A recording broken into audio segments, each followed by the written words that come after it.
TJ, what's been the biggest adjustment for you in your first camp? The speed. I did come from the SEC, but having the opportunity to go against guys like Kilgore, like today, I went against him pretty much every rep. Just his speed. He has different on boot. He's faster, stronger down the line than anybody else.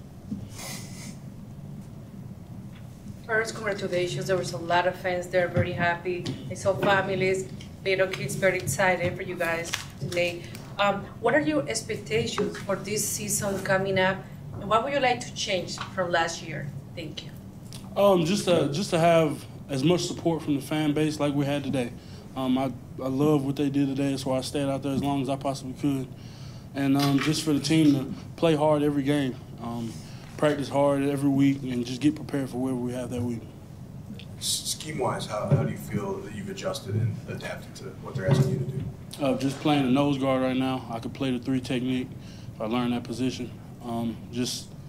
I feel good right now at the nose guard. It's what I played my entire life, so I have an opportunity to just learn from guys like Earl. I think I'm sharpening my skill set. The book on you coming out is that you're one of the stronger guys coming out of college. Do you consider yourself one of the stronger guys? How do you stack up against some of your teammates? We got some beasts. Staley, he's a monster. So, I mean, I just get in there and lift weights. I mean, that's what I've done from the beginning. I heard 440 bench press. Is that accurate, or are you above that? I haven't benched in a while, but that's close. It's close. Is it true you can also dunk a basketball? Yes, sir. Do you feel like you're just so athletic when I see you out there? Do you feel like that's the skill that you're going to use to make this team? I feel like I have a bunch of tools in my toolbox that I can use, but that is one that I can pull out and use against an offensive lineman that would surprise him. Yes, sir. Tomahawk jams, like what kind of dunking are you doing? I'm one-handed going up. I ain't that far yet. I ain't windmilling. What's the most valuable thing you've learned from the veterans in your room? Man, it's a lot. It's a lot. Every day I talk to Q, I talk to Earl. Just be coachable. That's the main one. Just be coachable. Hear what everybody else has to say, even if a rookie's speaking to you. Just listen. You never know what you can get out of what they say. What are the things that you ask? What do you want to get from those guys? Is it detailed stuff? Is it bigger picture stuff? A little both? Technique. I'm all about technique. Talking to Earl, as you can see, he's a monster. So, I mean, I just stay in his head, try to get every little thing that he does so I can try to perfect that position. Yeah, so what was the first thing that Earl taught you technique-wise, something that he probably picked up over several years in the NFL? Key to the tip of the pad. Key to the tip of the pad. He can't go anywhere without his pads. So if you watch his pads, he goes that way, you go that way. So just keep my eyes on the tip of that pad. And I guess that's a big thing with cohesion with the defensive linemen near you. Is that something when you come to the next level or even change teams? Is that something that takes a little while to pick up, knowing what the guy next to you is going to be doing, so that you're playing the right way? Almost definitely. You got to have everybody's got to be one on the defensive line to be a good unit. So to be able to know what he's doing, you'll be successful. Both you and Earl Mitchell have done really well in one-on-ones facing the offensive line. Do you try to emulate him when you're out there? Yes, ma'am.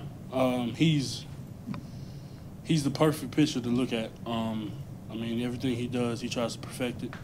Nobody's perfect, but he tries. I mean, for me to be behind him is great. A guy like that wants to teach me his rope, his ways, what he's had to do to get where he is. So, yes, ma'am, I try to mock my game after his. Who's your roommate at the team hotel? Noble Wachuku. I said that right. How long did it take you to get there, though? A couple days. We were talking about it the other day. We were talking about his name the other day. Have you seen personal progress since you got here, and if so, what areas in particular? Yes, sir. I played in a read first kind of defense. So coming here, I was actually reading at first. So my feet wasn't set. I wasn't ready. So just having the opportunity to learn, like I said, just jump off the ball. That's what I'm learning right now. I'm going to ask you, you spent some time at Last Chance U, right? Yes, sir. Have you watched the 2 seasons? Yes, sir. What is your review? That's what it is. That's exactly what it is. The show is exactly what's going on in Scuba, Mississippi. It's a bunch of nothing, but it's just books and ball. How much is it? Like you said, there's not much there. The motivation to get out of there, to get to the next spot. If you go there, you're going to be motivated because there's nothing you can do but get in your books and play ball. There's no Walmart 45 minutes in reach. There's nothing to eat, so you focused. Unless you're one of those kids that just don't care. There's been a couple, right? There's been a couple. There's always some. Does it frustrate you watching the show, knowing that, yeah, it stinks right now, but you get to where you are, and there's examples like yourself who have made it out there, and you see guys who maybe haven't. Does it frustrate you at all? Not at all. I mean, you can't be frustrated because I know I was frustrated then when I was in their same position, but I know there's light on the other side. I mean, you just got to keep going and fight the battle. It's a deep backfield, a lot of running backs. From your perspective, can you talk about, which ones have been impressive, who's kind of flashed in front of you since you're a run stuffer? I like Breida. Breida's a fast back. He'll bounce it, and now past week he's made his way inside. But I like his speed. Joe, I love Joe. He's got a cutting ability, and of course Carlos Hyde, the man. He's good.